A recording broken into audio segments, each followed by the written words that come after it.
آج کی اس ویڈیو میں ہم آپ کو بتائیں گے یہودی قوم دنیا کی ایسی قوم ہے جو آبادی کے لحاظ سے تو بہت کم ہے، لیکن دنیا میں ترقی کرنے کے معاملے میں سب سے ٹاپ میں ان کا نام آتا ہے۔ اس کے ساتھ ہی آج یہودی اگر سب سے بڑا اپنا دشمن کسی کو مانتا ہے تو وہ مسلمان ہے، وہیں دوسری طرف دنیا کے تمام مسلمان اگر سب سے بڑا دشمن اپنا کسی کو مانتا ہے تو وہ دنیا کے اکلوتی دیش اسرائیل ہے۔ لیکن دوستو، کیا آپ نے کبھی سوچا ہے یہودی اور مسلمان آپس میں سب سے بڑے دشمن کیسے بن گئے، اور آخر کیسے ایک چھوٹا سا یہودی دیش لاکھوں کروڑوں مسلمان کے بیچ میں آباد ہو گیا، جس کو آج بھی زیادہ تر مسلم دیش قبول کرنے سے انکار کرتے ہیں۔ ان کا یہی ماننا ہے کہ اسرائیل نے غیر قانونی طریقے سے فلسطین پر قبضہ کیا ہے اور اسرائیل نام کا اس دنیا میں کوئی دیش نہیں ہے۔ تو دوستو، چلیے آج کی اس ویڈیو میں ہم آپ کو یہودی کے بارے میں پوری کہانی بتاتے ہیں۔ دوستو، جس دیوار کو آپ اسکرین پہ دیکھ رہے ہیں، اس دیوار کو گریا کہا جاتا ہے اور انگلش میں اسے ویسٹرن وال کے نام سے جانا جاتا ہے۔ اس دیوار کو یہودی دھرم میں وہ عزت اور وہ اہمیت حاصل ہے جو عزت اور اہمیت مسلمانوں میں خانہ کعبہ کو حاصل ہے، کیونکہ دوستو یہ دیوار ہیکل سلیمانی کا بچا ہوا حصہ ہے۔ پچھلے 2000 سالوں سے لگاتار سارے یہودی اس دیوار کے پاس آتے ہیں اور اس دیوار پہ اپنا سر مار مار کر روتے ہیں۔ یہی وجہ ہے کہ اس دیوار کو دیوار گریہ کہا جاتا ہے، کیونکہ گریہ کا مطلب بھی تو رونا ہی ہوتا ہے۔ اب آپ لوگ یہ سوچ رہے ہوں گے کہ ہیکل سلیمانی کیا ہے، آخر یہودی ان کے پاس آ کر روتے کیوں ہیں؟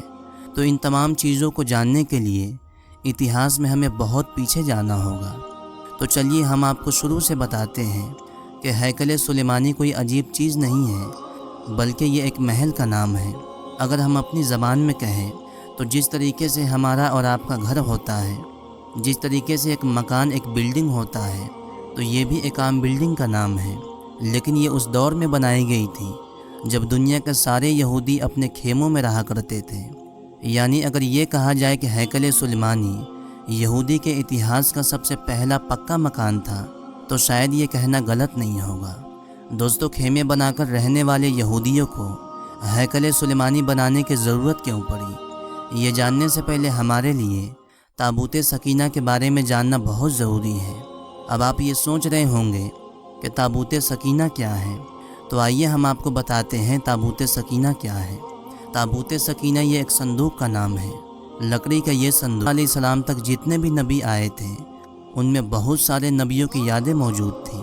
قصص الانبیاء میں لکھا ہے کہ اسی تابوت میں حضرت موسیٰ علیہ السلام کا عصا مبارک بھی موجود تھا، اور ساتھ ہی ساتھ اس صندوق میں حضرت موسیٰ علیہ السلام پر نازل ہونے والی کتاب یعنی توریت کی اوریجنل کاپی موجود تھی، وہی کاپی جو اللہ کی طرف سے حضرت موسیٰ علیہ السلام کو دی گئی تھی۔ حضرت موسیٰ علیہ السلام کے دور میں بنی اسرائیل کے لیے جنت سے جس برتن میں کھانا آتا تھا وہ برتن بھی اس صندوق میں موجود تھا۔ یہودی اس صندوق یعنی تابوت سکینہ کو اپنی مدد کے لیے استعمال کیا کرتے تھے۔ جب بھی ان کو کوئی پریشانی ہوتی، جب بھی ان کو کوئی مصیبت آتی، تو یہ صندوق کی مدد سے اللہ سے مدد مانگا کرتے تھے اور ان کی دعا بہت جلدی قبول ہو جاتی تھی۔ یہودیوں کو جب بھی کسی سے جنگ ہوتی تو یہ تابوت سکینہ کو اپنے ساتھ لے کر جاتے تھے اور جنگ شروع ہونے سے پہلے ہی صندوق کو اپنی فوج کے سامنے رکھ دیتے تھے۔ اس کی برکت سے اللہ تمام جنگوں میں انہیں جیت نصیب کیا کرتا تھا۔ یہودی تابوت سکینہ کو ایک الگ خیمے میں رکھا کرتا تھا۔ جس خیمے میں وہ صندوق ہوتا تھا اس خیمے کی طرف سارے یہودی اپنا منہ کر کے اللہ کی عبادت کیا کرتے تھے۔ حضرت موسیٰ علیہ السلام سے یہ صندوق حضرت داؤد علیہ السلام کے پاس پہنچا، جنہیں عیسائی اور یہودی دھرم کے ماننے والے لوگ داؤد نہیں بلکہ ڈیوڈ کے نام سے جانتے ہیں۔ داؤد علیہ السلام اللہ کے ایسے نبی تھے جو نبی ہونے کے ساتھ ساتھ بادشاہ بھی تھے، لہٰذا داؤد علیہ السلام نے اپنے لیے ایک محل بنوایا۔ جب ان کا محل بن کے تیار ہو گیا تو اچانک سے انہیں یہ خیال آیا کہ میں تو ایک محل میں رہ رہا ہوں، جبکہ میری قوم کی سب سے بڑی چیز یعنی تابوت سکینہ خیمے میں رکھا ہوا ہے۔ اور یہی سوچتے ہوئے داؤد علیہ السلام نے تابوت سکینہ کو محفوظ رکھنے کے لیے ایک بلڈنگ بنوانا شروع کیا۔ یہ بلڈنگ ابھی بننا ہی کو پھر سے بنوانا شروع کر دیا۔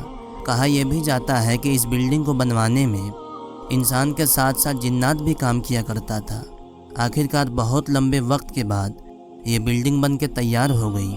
چونکہ اسے سلیمان علیہ السلام نے بنوایا تھا، اسی لیے ہمیشہ ہمیش کے لیے اس کا نام ہیکل سلیمانی پڑ گیا۔ اس کے بعد اس تابوت سکینہ کو ہیکل سلیمانی میں رکھ دیا گیا۔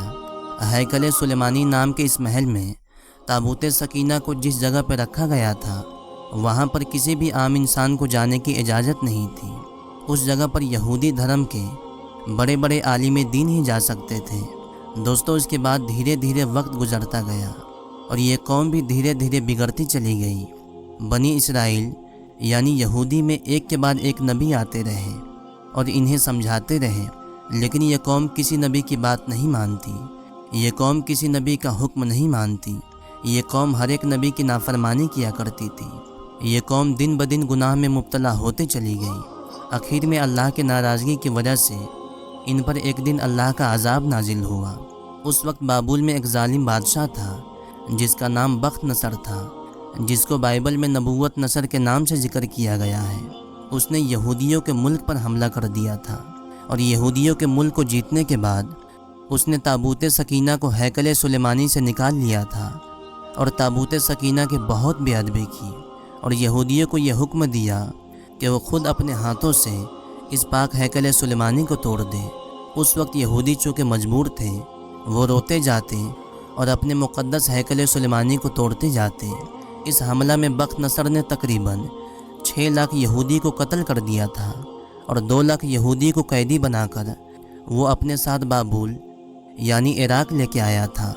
بخت نصر نے اپنے شہر بابل سے باہر ایک نئی شہر آباد کی جس کا نام تل ابیب رکھا۔ اس بستی میں ان سارے یہودیوں کو آباد کیا جس کو وہ قید کر کے بابل لایا تھا۔ دوستو اس حادثے کے بعد کبھی یہ پتہ نہیں چل پایا کہ آخر وہ تابوت سکینہ کہاں گیا، کیونکہ بخت نصر نے تابوت سکینہ کی بہت ہی زیادہ بے ادبی کی تھی، اسی لیے اس پر بھی اللہ کا عذاب نازل ہوا۔ اس وقت ایران کے ایک بادشاہ سائرس نے بابل پہ حملہ کر دیا اور بابل کے بادشاہ کو ہرا کر بابل کی اس سلطنت کو ہمیشہ ہمیش کے لیے ختم کر دیا۔ سائرس چونکہ ایک رحم دل انسان تھا، اسی لیے اس نے ان سارے یہودیوں کو آزاد کر دیا جس کو قید کر کے بخت نصر نے لایا تھا۔ اتنا ہی نہیں بلکہ سائرس نے آزاد کرنے کے ساتھ ساتھ انہیں اپنے ملک میں دوبارہ ہیکل سلیمانی تعمیر کرنے کی اجازت دے دی، بلکہ ان لوگوں کو یہ بھروسہ بھی دلایا کہ ہیکل سلیمانی بنانے میں ان کی خود مدد کریں گے۔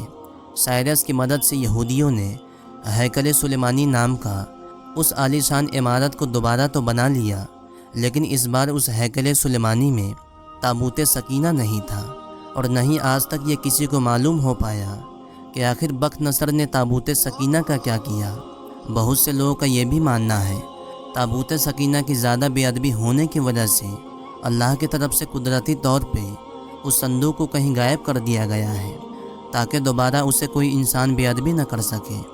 دوستو عیسیٰ علیہ السلام کی اس دنیا سے اٹھا جانے کے بعد ٹھیک 70 سال بعد یہودیوں پر دوبارہ اللہ کا عذاب نازل ہوا۔ اس بار روم کے ایک بادشاہ جس کا نام ٹائٹس تھا، اس نے یہودیوں کے ملک پہ حملہ کر دیا۔ ٹائٹس بخت نصر سے بھی زیادہ خطرناک تھا۔ اس نے ایک ہی دن میں لاکھوں یہودیوں کو قتل کر دیا۔ اس کی فوج نے یہودیوں کے شہر یروشلم پر بڑی بھیانک تباہی مچانے کے بعد ہیکل سلیمانی کو دوبارہ سے توڑ دیا اور یہودیوں کو یروشلم سے باہر نکلنے پر مجبور کر دیا تھا۔